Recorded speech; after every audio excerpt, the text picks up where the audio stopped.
I think getting that filter on and, when to be, for me, when to be country, when to dress, and I do, jokingly, I'm the guy, at most conferences, if I'm presenting, I'm in jeans and a t-shirt, but there are places around the world where I will put, a collared shirt. Like, you just have to kind of like, okay, I'm going to go in the gray of my comfort zone because it's just not acceptable in certain places. And you just learn, and most of that's the school of hard knocks, like I shouldn't have done that. And making mistakes happens. It's just like, don't make the same one over and over again. It's kind of the lesson as you go. Exactly. So you've been in the space for a long time. What do you think about the current job market and tools that are out there? What's your thoughts on what's happening in HR tech today?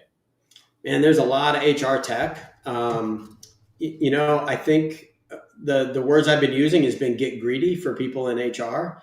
I think in the past, some of the policies, the way to analyze and look at your company and how to think, about what you're doing and aligning it to the business was too difficult to do, because to pull in data from multiple sources and multiple places that are called multiple different things and then try to aggregate it and analyze that data in Excel, you couldn't do it. And so now you can come up with some really cool creative concepts and actually make that happen. And then the cool thing is you can be like, hey, did that work? Because the analytics that are out there now and the ability to process all that information is all out there now. And what I think is the really cool part, Mike, is if you can think it, you can ask it now. Because in the old days, like what I would consider one of my superpowers years ago was I was ability to translate development nerd to human.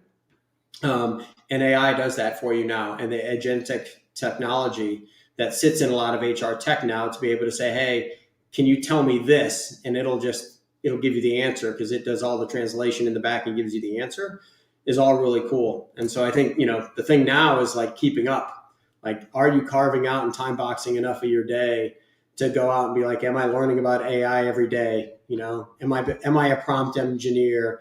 Am I a whatever?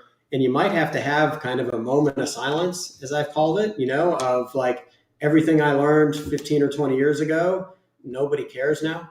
Like my SQL coding skills, whatever, dude. Like I don't need to write SQL queries anymore. The agentic technology does that. So I think just keeping fresh on all that stuff, is really critical. Yeah, finding out. I mean, if you're in HR, you got to know which kind of the key metrics you need to be looking at, and which are just going to bog you down. Well, and don't get boxed in by what used to be. And by that I mean like in TA, right? If you think about talent acquisition in the past, it was always time to fill and number of recs. Right? That was how you got measured, right? You're a recruiter. And if I don't have recs, I'm not a recruiter. Now you have the ability to think bigger and say, actually, Mike's filling, 20 recs, Sean's filling 40 recs a year. Great. So Sean must be a better recruiter, right? Now you can go and say, actually, Mike's people stay longer. They're more productive. They're staying. They've increased and moved up in the company. They're leaders.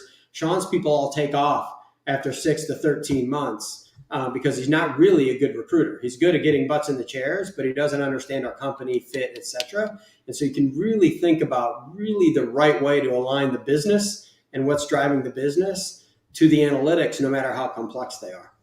Well, I love you thinking about the Mikes of the world who may be overlooked with their output. If there are any listeners out there that want to find you online, where can they look? Where are you going to be? Any events coming up that you're going to be at?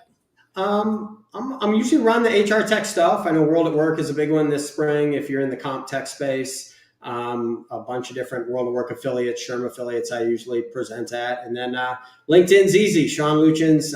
It's kind of natural selection. If you can't find me on LinkedIn, things have gone awry. There's not many Sean Luchins out there.